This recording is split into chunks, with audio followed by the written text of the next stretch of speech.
Selamat datang di Museum Siwa 5. Di tempat ini banyak sekali cerita tentang sejarah orang Maluku yang harus kita ketahui. Museum Siwa 5 berdiri pada tahun 1973, berlokasi di Taman Makmur Kota Ambon, memiliki 5.300 koleksi yang terbagi dalam ruang kelautan, ruang sejarah, dan ruang busana pengantin.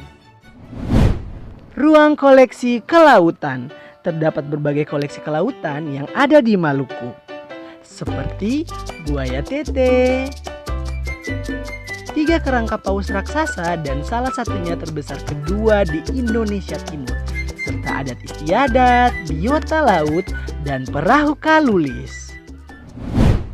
Ruang pameran sejarah disambut oleh patung kesuburan yang menjadi masterpiece di Museum Siwa 5. Terdapat berbagai koleksi seperti benda magis, kain tradisional, alat musik, dan masih banyak lagi koleksi sejarah yang terdapat di Maluku di dalam ruangan ini.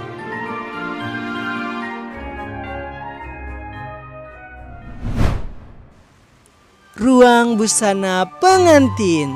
Terdapat 27 pasang busana pengantin dari seluruh Indonesia. Salah satunya dari Maluku, yaitu Baniang dan Canela.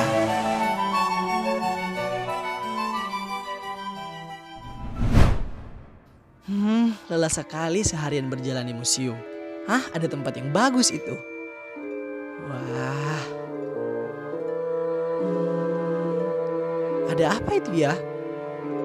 Wah, jamnya bagus sekali. Tapi masih jadi nggak ya?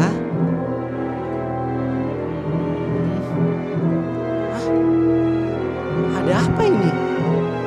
Ada surat.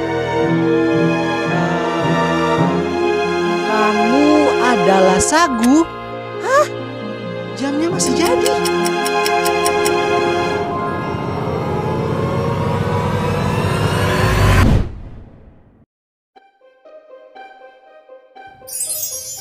Selamat datang dalam dimensi waktu. Ini adalah ujian bagi kamu. Jika ingin keluar dari permainan ini, tuturlah setiap pertanyaan dengan baik. Jika tidak, maka kamu akan terkurung dalam dimensi ini selamanya. Apakah kamu siap? Siap. Baiklah. Pertanyaan pertama, apa yang kamu ketahui tentang pohon sagu? Pohon sagu atau Macrocyllium sagurot merupakan tanaman yang menjadi salah satu sumber makanan pokok bagi masyarakat di Indonesia Timur, khususnya Maluku. Dengan tinggi 10-15 meter, pohon sagu dapat dijumpai di daerah berawah di sepanjang aliran sungai.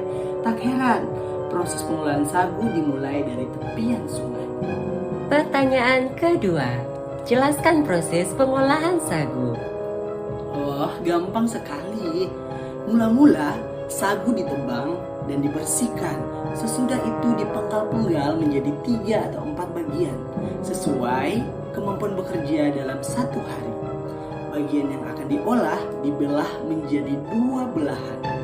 Mula-mula batang sagu itu ditetak dengan kapak. Pada bekas tatakan itu dipasang baji. Baji dibuat dari kayu yang sangat keras sehingga tak mudah patah. Supaya dapat terbelah, maka baji tadi dipalu dengan alat pemukul baji yang terbuat juga dari kayu. Kemudian diteruskan dengan mempergunakan tuas sampai batang sagu itu terbelah menjadi 2 belahan. Sesudah batang sagu terbelah menjadi 2, segera diolah mempergunakan alat nani. Dengan alat nani, empur atau hati sagu yang berwarna putih itu ditokok. Empur sagu yang sudah hancur dimasukkan ke dalam timbil atau kamboti untuk kemudian diangkut ke goti. Timbil adalah bakul yang dianyam dari kulit luar tangkai pelepah daun sagu yang masih muda. Kamboti adalah bakul yang dianyam dari daun kelapa untuk mengungkut hasil.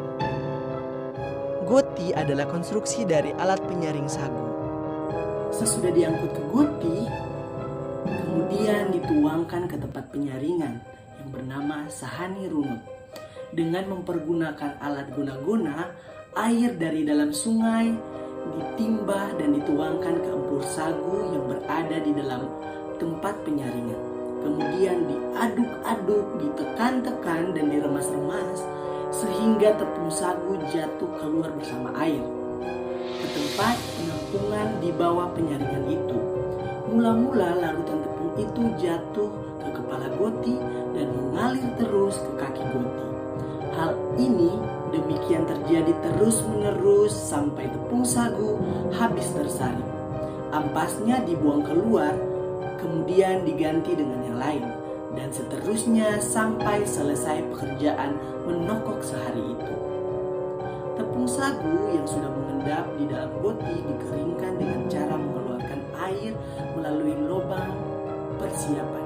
Setelah tepung sagu itu kering, airnya telah habis mengalir, kemudian disedot dari Goti dan dimasukkan ke tempat penampungan dari daun sagu, yaitu tumang.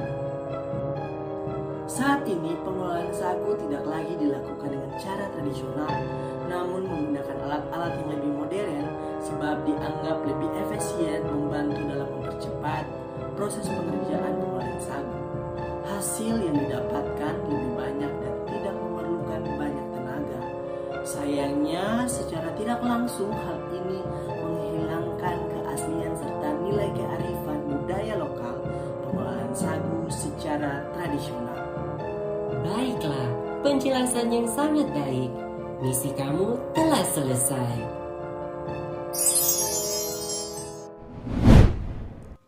Hah? Sudah di mana ini? Jam ini lagi? Aduh, apa lagi sih? Hah? Ada surat?